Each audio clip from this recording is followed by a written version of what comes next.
Saya tiap aturan saya. Dia juga menurut saya ada yang kurang beres. Karena saya pernah masuk room dia. Dia abu-abu. Waktu heboh masalah edis TV, dia menyalahkan seorang bom-bom. Tetapi saya ikuti cara berpikir dia, malah saya dibikin lawak-lawak. Ah, lapet kau, aku bilang. Maka itu langsung dibawa. Mungkin dia nggak kenal saya. Hajar punggas katanya tuh. Mungkin dia sadar. Sorry pak. Karena apa? Itu saya. Saya tidak mau dikenal orang. Terakhir dia minta maaf ya pak, ya maaf ya pak. Ya kamu itu kau bikin saya lawak-lawak. Emang saya nucil macam mau toh? Baru naik sudah kau bikin lawak-lawak. Aku ini bukan kaleng-kaleng.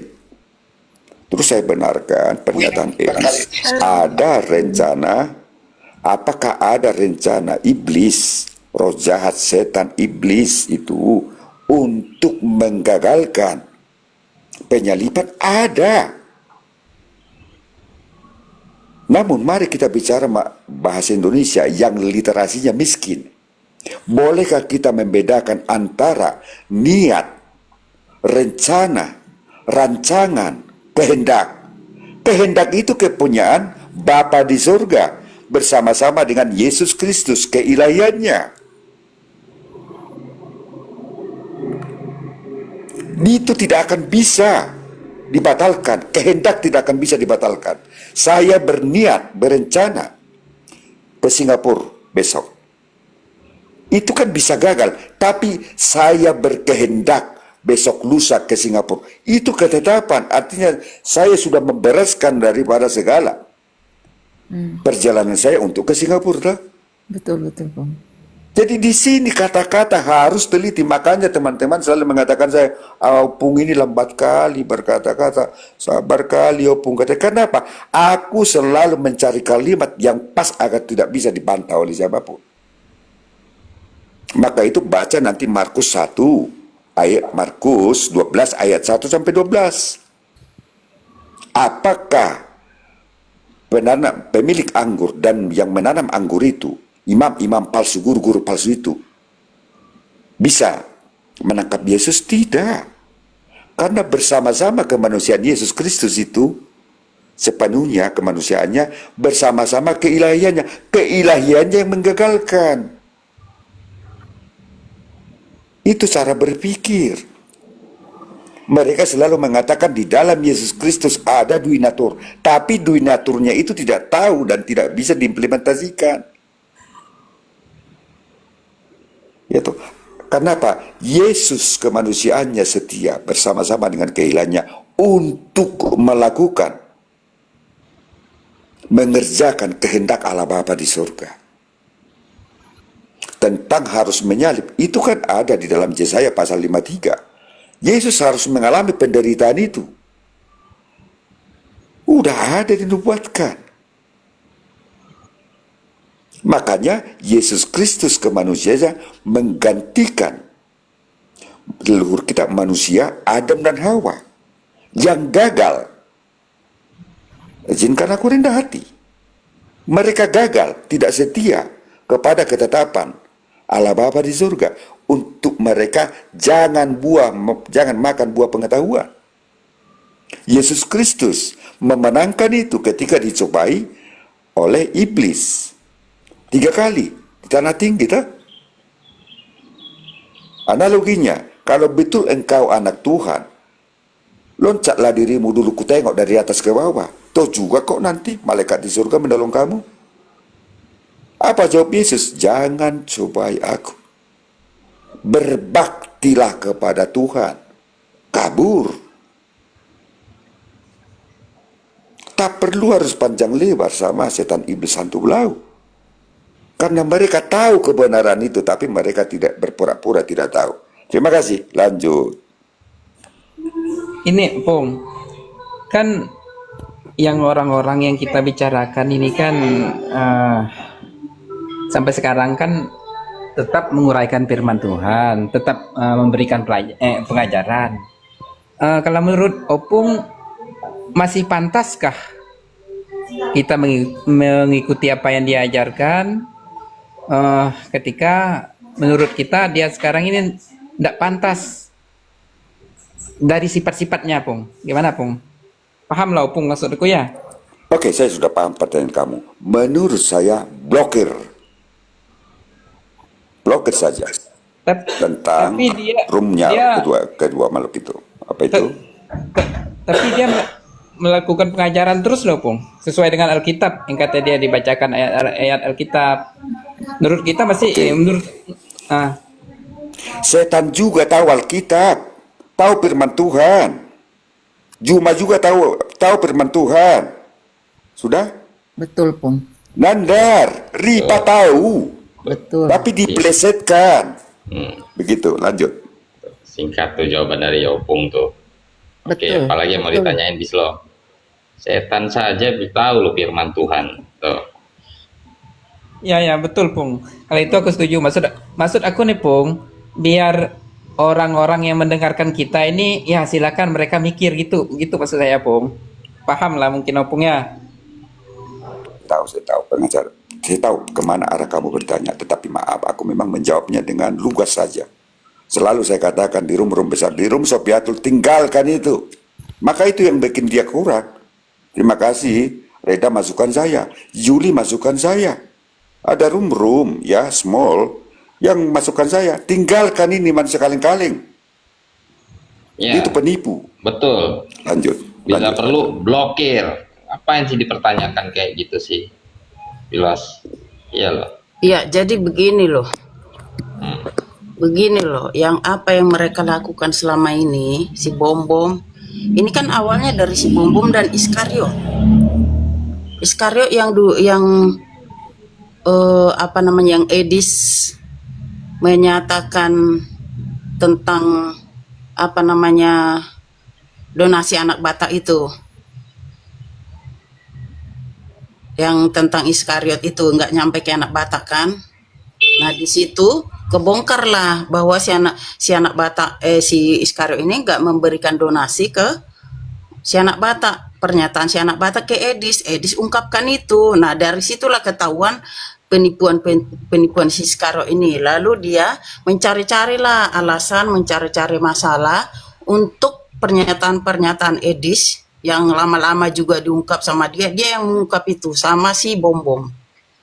Nah jadi yang sebenarnya mereka ini bukan masalah pengajaran itu yang iri dengki mereka sama si Edis. Itu satu, iri dengki dengan si Edis.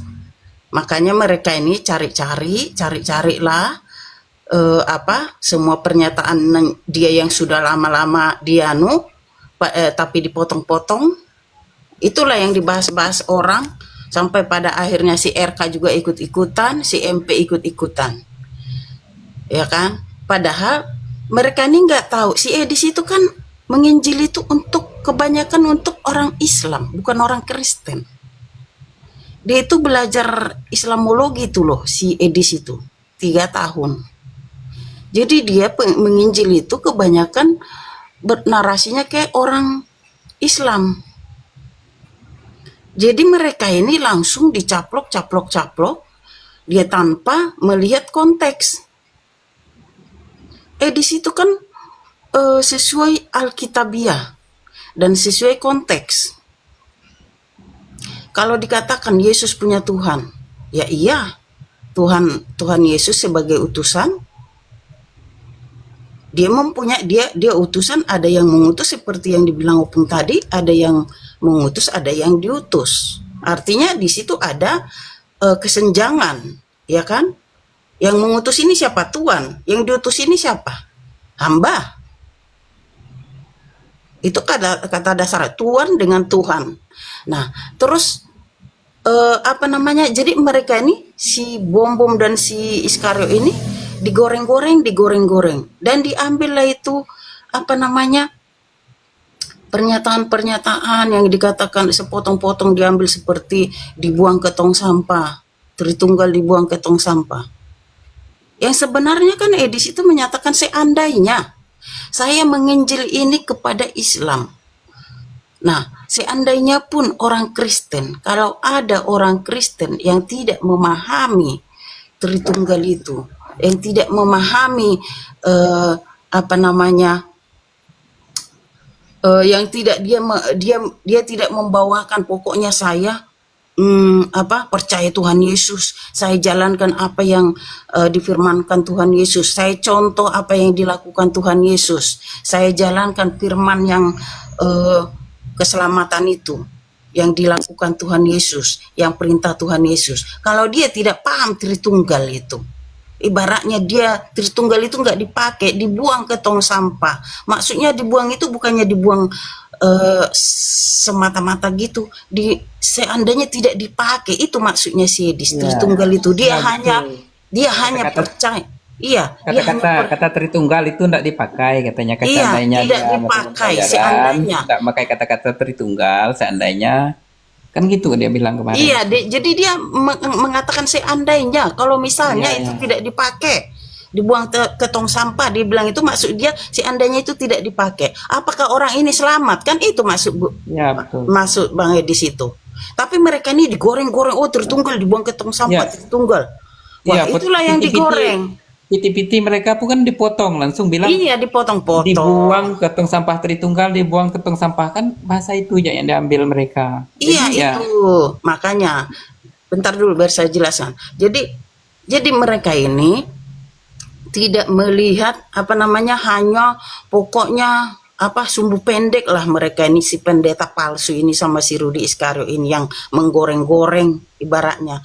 Jadi saya katakan di sini ya, Tritunggal itu bukan dasar dari keselamatan. Ya, jangan salah kalian yang mendengar ini semua ini. Dengarkan. Kata Tritunggal bukan dasar dari keselamatan. Keselamatan itu adalah yang kita mengenal Tuhan Yesus itu. Kalau dalam penginjilan itu gitu loh. Kalau dalam penginjilan tidak perlu bawa-bawa doktrin. Perkenalkan itu siapa itu Tuhan Yesus. Siapa itu yang keselamatan itu apa? Tuhan Yesus ini yang perlu diperkenalkan, bahwa hanya Tuhan Yesuslah jalan kebenaran dan hidup. Tidak ada seorang pun yang sampai kepada Bapa kalau tidak melalui aku. Kan itu Tapi- kata Yesus. Itu yang tapi perlu. Kak Mamat itu jangan salah juga loh. Enggak, tunggu dulu, jangan dulu, diam dulu. Jadi yang perlu diperkenalkan itu keselamatan itu, siapa itu Tuhan Yesus. Dialah juru selamat, dialah di atas kolong langit ini tidak ada seorang pun nama yang diberikan yang olehnya kita selamat. Siapa itu? Tuhan Yesus. Akulah jalan kebenaran, tidak ada keselamatan selain Tuhan Yesus. Itu yang perlu diperkenalkan awal penginjilan. Ya, setelah nanti mereka itu datang kepada Yesus, dia dibaptis, dibawa ke gereja. Di gereja lah itu diajarkan, itu dimuridkan tentang doktrin-doktrin itu, gitu loh. Kalau doktrin, bukan saya maksud saya membuang doktrin. Saya ini Tritunggal, saya HKBP, saya juga Tritunggal. Tapi maksud saya dalam penginjilan itu kalau kita membawa penginjilan itu dari awal sampai Z, menjelaskan itu Tritunggal itu bagaimana, itu dalam memperkenalkan kepada orang yang masih bayi rohani, yang belum mengenal Tuhan Yesus, itu kapan menjelaskan itu waktunya, dan orang pun bingung, ribet otaknya, akan pergi meninggalkan penginjilan ini, nggak akan dapat buah, gitu loh, nggak akan dapat buah, ya. Jadi di gereja lah itu nanti diajarkan, setelah mereka masuk, dibawalah ke gereja, diajarkanlah itu siapakah itu Tuhan Yesus, siapakah itu Allah Bapa, bagaimana Allah itu bekerja, yaitu melalui firman-Nya itu yang datang ke dunia mengambil rupa manusia, itulah Tuhan Yesus Kristus. Ya, jadi disitulah diajarkan, bukan kita mengatakan Tritunggal itu nggak perlu, ya. Enggak maksudnya sih di situ kita perkenalkan dulu siapa ini Tuhan Yesus, siapa ini Yesus yang datang bahwa Tuhan Yesus Kristus itulah penyelamat dunia, juru selamat dunia. Tuhan Yesus itu datang bukan hanya untuk orang Kristen. Tuhan Yesus datang ke seluruh bumi, seluruh orang apapun, mau Hindu, mau apa, mau Islam, mau apa. Dia datang menyelamatkan bagi orang yang mau menerimanya. Bagi yang tidak menerima, ya tidak selamat. Itu yang dimaksud. Makanya apa dikatakan Tuhan Yesus? Beritakanlah Injil ke seluruh bumi. Ke seluruh bumi. Bukan dipilih-pilih untuk siapa. Nah, disitulah nanti ada yang terpanggil, tapi sedikit yang terpilih. Belum tentu loh, kita ini semua terpilih. Banyak yang terpanggil. Orang Kristen itu banyak yang Kristen katanya, tapi tidak menjalankan firman Tuhan itu. Itu intinya. Buat apa kau jadi Kristen kalau kau tidak menjalankan firman Tuhan itu? Seperti si bom si Iskariot itu. Hah? Hanya pintar berkata-kata firman Tuhan tapi tidak menjalankan, tidak melakukan. Jadilah pelaku firman. Itu yang paling penting. Ya. Jadi jangan dari dulu mereka ini selalu sibuk Tritunggal.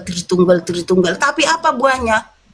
Ada nggak buah si bom sama si Iskariot itu? Mereka yang suka sibuk mabuk dengan doktrin. Ada nggak buahnya?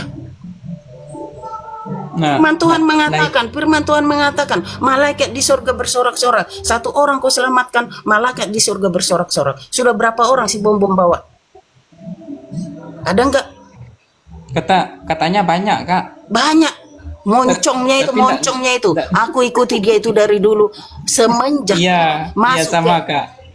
Saya juga ikut kok. Saya udah dulu di media sosial itu, masuk dia ke sini saya sudah ada. Jadi saya bisa pantau dia, saya tahu perkembangan dia seperti apa. Dulu dia tidak tahu, dia tidak tahu apa-apa itu dari dulu.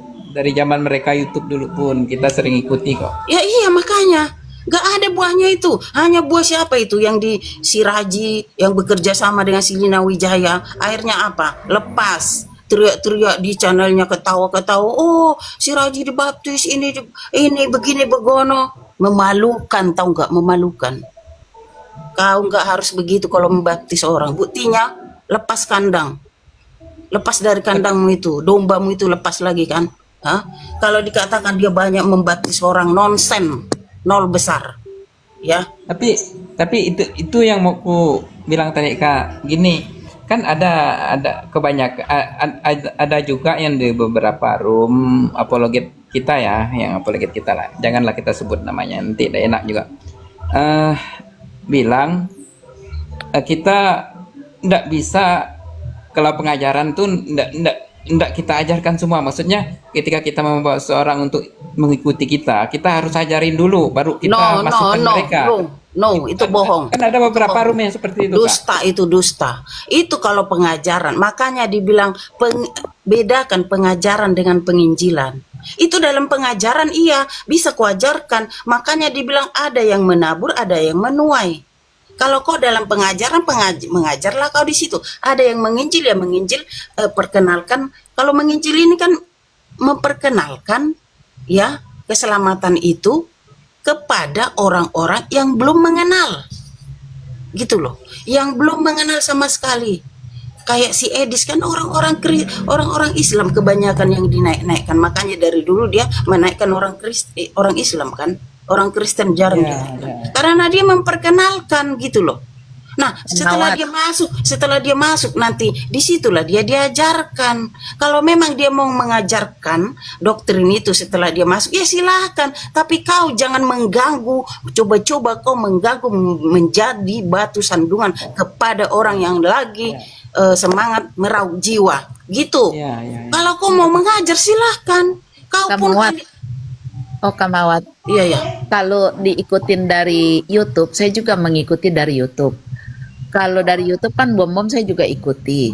Tapi saya lebih suka dengan Yusuf Manubulu, MKC. Ya, ada satu Yusuf lagi Manubulu itu bagus itu. Orang dia kan iya benar. Selalu dia ngomongnya ada gambar cicak-cicak itu, siapa lah namanya ya? Lupa loh saya. Kalau bom enggak. Memang saya enggak ini. Pernah saya masuk ke roomnya dia sekali itu aja. Iya makanya kan si bom ini bawaannya dari dulu kayak preman. Gak menggambarkan. Tapi dia hafal Alkitab loh, Kak. Hafal Alkitab. Apa bedanya dia dengan kadrun kalau cuma menghafal? Hah?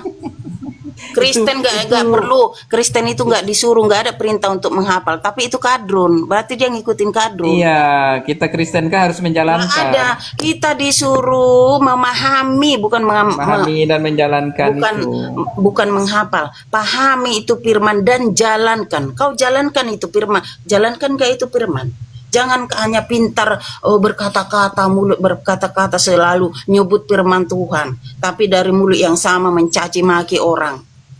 Dia itu dari dulu kayak preman, ke sana kemarin sebentar ketawa, sebentar hihi, udah kayak orang kesetanan kalau dia ketawa. Apalagi kalau dia dulu sering pakai wig-wignya itu ke sana kemari. Aduh, itu Tapi bukan. kalau seperti Kak Mawar ini menjelaskan, nanti kalau di room dia, ku tantang Mawar masuk ke sini, kita debat tentang Alkitab, siapa yang lebih paham. Itu dia nanti tuh. Pernah nggak dengar macam itu, Kak? Siapa? Pak Bom lah, biasa kan macam iya, itu dia. Iya, memang dia suka nantang-nantangin dari dulu. Ya. Siapa kau seluruh Indo Siapa sama sih dia yang dengan lebih paham, sama katanya. dia dengan Iskariot. Iskariot juga begitu kan. Saya tantang siapa pendeta apa master Ya, teologi. sama dengan Saya kalah dengan saya. Ini dengan saya KO. Padahal kayak si Esra Surur juga dia pernah kan. Padahal dia itu ngeyel, tidak menerima pernyataan, penjelasan dari orang lain, hanya mempertahankan kebodohannya. Dia bukannya menang, tapi dia mulutnya mengatakan menang. Dia berdua itu sama, menantang-nantang. Coba Yudas masuk surga. Mana ada, seluruh Kristen mengatakan bahwa Yudas itu tidak masuk surga. Karena apa? Ada dalilnya. Banyak dalilnya. Saya Dan mau Tuhan tanya. Yesus juga mengatakan, sudah jelas-jelas Tuhan Yesus mengatakan di antara murid yang ke-12 itu, ya, aku yang memilih kalian yang 12 muridku ini, tapi satu di antara kamu adalah iblis. Dikatakan satu di antara kamu adalah iblis, yaitu Yudas Iskariot itu. Ada tertulis itu. Kalian baca enggak? Nah, kalau sudah dikatakan satu di antara kamu iblis, iblis itu diampunin enggak? No? Iblis dibuang ke bumi, dibuang ke goa. Nanti di akhir zaman dia akan dimasukkan ke neraka, dilemparkan ke neraka. Iblis enggak diampuni kan? Iblis itu tidak diampuni. Iblis yang menggoda si Adam dan Hawa itu diampuni tidak? Dibuang ke ini kan? Enggak diampuni kan? Nah, dari situ aja si Iskariot dan si Bom, si tolol ini, maaf aja aku bilang tolol. Orang ada kok ayatnya di situ semua. Karena kenapa dia berstatement berdua itu iblis masuk surga? Karena dia berdua itu memang Judas. Memang udah jelas dia Yudas, ya kan? Dia Judas yang pengkhianat. Orang-orang Kristen mau diserahkan ke ini, diserahkan ke kadrun-kadrun itu kan. Hah? Kayak si di situ bersekongkol, dia mau mendeportasi dari sana, bersekongkol dia. Mereka ini sama si Bom ini kan, data-data orang Kristen itu dikasihnya ke kadrun itu kan. Nah, itulah Yudas mereka ini, makanya membela-bela Yudas itu masuk surga karena perilaku kelakuan mereka berdua ini memang kayak Yudas. Jadi berharap dia masuk surga walaupun dia berkhianat. Itulah ketololan otaknya ini. Biar tahu kalian. Jadi kalau kalian yang yang menonton, yang mendengar ini, orang-orang seperti itu jauhi, jangan tonton, jauhi bila perlu unfollow, jangan didengar. Banyak kok yang yang orang-orang apologet yang masih sehat, yang pengajaran itu aja ikuti. Apologet yang enggak mau menyerang-nyerang Kristen, yang menjadi batu sandungan mereka ini. Batu sandungan ini orang ini. Bukan murni mereka demi pengajaran itu biar benar, biar ini, enggak. Nonsen itu. Itu karena iri dengki mereka. Iri dengki karena sudah semakin sepi channelnya itu. Karena orang sudah sebentar dulu Pung, sebentar. Orang sudah tahu mereka, sudah banyak yang tahu dengan mereka ini, channel-channel mereka ini, bagaimana orang ini, makanya dia ditinggalkan. Jadi aku menganggap kalian yang di media sosial ini ya, penjual-penjual firman Tuhan. Kalian menjual firman Tuhan itu dengan fulus. ya. Jadi kalau jualanmu tidak laku, jangan kau ganggu jualan orang. Itu sistemnya kalau aku melihat kalian. Jualanmu tidak laku, bikin bagaimana jualanmu tidak laku, bagaimana penginjilan kau yang benar, bagaimana kau untuk berhadapan dengan orang, perilakumu, lisanmu, ya, kau jaga. Ya, kenapa orang meninggalkan kau? Tentunya ada alasan. Kau seharusnya introspeksi diri kalian. Biar tahu kalian tidak punya legal standing juga di media sosial ini. Ya, kalian di media sosial ini emang ada yang mengutus kalian dari gereja atau dari mana? Nggak ada kan? Jadi kalian tidak punya hak untuk menghakimi orang. Apa hakmu? Menyesat-nyesatkan orang, mengatakan orang tuh sesat, gak selamat. Emang kau siapa menghakimi orang? Hah? Kau siapa? Sedangkan Tuhan Yesus, ada yang perempuan yang berdosa datang ke dia, orang-orang Farisi itu, orang apa itu mengatakan ini perempuan berdosa, harus dilempari, harus ini. Apa kata Tuhan Yesus? Hah? Perempuan yang bersundal itu, siapa yang tidak berdosa di antara kalian, itulah yang terlebih dahulu melempari perempuan itu. Siapa yang tidak berdosa? Tapi apa? Mereka mundur satu persatu. Gak berani. Karena apa? Karena mereka itu merasa berdosa. Orang berdosa gak berhak menghakimi orang. Apakah kau bom-bom gak berdosa? Dosamu banyak bom-bom sama kau Iskariot penipu. Introspeksi dirimu. Kau mendusta, menipu. Hukum Taurat mengatakan jangan kau berdusta. Kau jalankan gak itu? Justru kau setiap hari berdusta mulutmu. Ya, kau tidak punya hak, tidak ada hak sama sekali untuk menilai pengajaran siapapun itu. Gak berhak kau. Jalankan bagianmu, jalankan bagian masing-masing punya bagian. Kalau kau bagianmu mengajar, mengajarlah kau. Ada bagian penginjilan, dia menginjil. Bedakan pengajaran dengan penginjilan. Penginjilan itu hanya memperkenalkan siapa Tuhan Yesus itu, yaitu yang adalah juru selamat bagi dunia. Barulah itu nanti di dalam, dan itu otoritas gereja yang mengajarkan itu masalah doktrin-doktrin. Bagaimana Tuhan itu bekerja, bagaimana Allah itu menyelamatkan dunia dengan mengutus firman-Nya. Mengutus firman-Nya yang turun ke bumi, yang mengambil rupa manusia. Itulah Tuhan Yesus. Makanya Tuhan Yesus itu mempunyai dua natur. Dia adalah Allah, dia adalah manusia seutuhnya. Jadi kalau misalnya ada orang yang mengatakan, kenapa kok dibilang Yesus itu tidak setara dengan Bapa? Ya tidak setara kalau dia selagi dia di dalam dunia, selagi dia utusan. Memang tidak setara, dia mempunyai Bapa yang mengutus dia. Itulah yang dikatakan si Edis, dia punya Tuhan.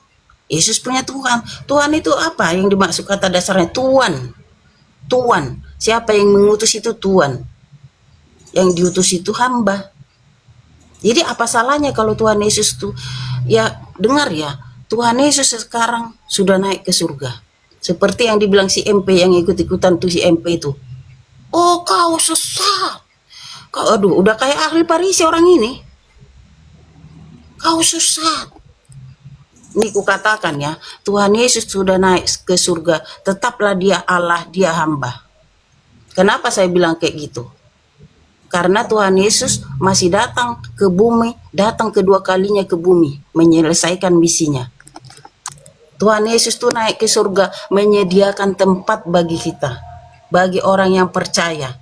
Baca itu Yohanes 14 ayat 6. Aku akan naik ke surga menyediakan tempat bagimu. Karena dimanapun aku berada, kau pun berada. Jadi Tuhan Yesus itu belum selesai misinya. Masih ada misi kedua kali dia turun ke bumi. Biar paham kalian. Dia yang kedua kali masih datang. Jadi dia tetaplah dia itu ya sampai akhir zaman nanti. Jadi kalau dikatakan SMP, oh kau sesat, Tuhan Yesus sudah naik ke surga. Emang apa salahnya kalau Tuhan Yesus itu menyandang dua natur, biarpun sudah di surga. Dia tetaplah Allah. Tapi tetaplah utusan. Utusan yang bagaimana? Hamba yang bagaimana? Bukan hamba yang dimaksud budak, bukan. Kalau hamba yang dimaksud budak itu kayak orang yang pekerja-pekerja apa yang di luar sana dikatakan budak. Bukan itu, tapi Allah mengatakan apa? Bapa mengatakan, dia hambaku yang kutinggikan. Dialah hamba satu-satunya. Jadi jangan dicampur adukan dengan dengan manusia dibilang hamba itu adalah budak, tidak. Dia hambaku satu-satunya, maksudnya utusan. Yang kutinggikan. Dia ditinggikan walaupun dia disebut hamba. Bertahu kalian? Kutanya dulu kalian, firman Tuhan itu kekal apa tidak? Coba dijawab. Siapa yang menjawab? Firman Tuhan itu kekal apa tidak? Nah, kekal. Artinya apa yang tertulis dalam firman Tuhan di dalam Alkitab ini kekal. Apa yang dikatakan bahwa Tuhan Yesus itu adalah hamba, kekal. Maksudnya sampai akhir zaman nanti. Dia belum menyatu dengan kemuliaannya. Sekarang masih ada tugasnya. Biar kalian tahu. Masih ada tugasnya nanti turun dia ke bumi. Makanya dikatakan saya akan datang lagi seperti aku naik ke surga, seperti Yesus naik ke surga. Bagaimana Yesus naik ke surga? Seperti itulah dia akan datang lagi dari surga dan disaksikan juga oleh orang-orang yang nanti pada saat itu masih hidup. Dia disaksikan naik ke surga, ada yang menyaksikan 500 orang. Dan dia turun pun nanti akan sama seperti itu, disaksikan oleh orang-orang yang masih hidup pada saat akhir zaman nanti. Itu. Jadi firman Tuhan itu kekal. Semua yang tertulis itu kekal. Sampai akhir zaman itu semua itu firman yang tertulis itu. Kalau dikatakan oh Tuhan Yesus sudah naik ke surga, sudah enggak di bumi lagi, ya udah cabut aja itu pernyataan yang di Alkitab itu, buang aja. Kak Mawan, kadang aku yang kita sayang ini Kak Mawan, kalau menurut versi aku ya, yang kita sayangkan nih sesama apologet nih, kok ketika berbeda pemahaman, cara dia menjelaskan, cara dia itu dia masalahnya. Mereka ini tidak bisa menerima paham yang lain. Iya. Gitu. Kayak saya ya, Tritunggal. Kayak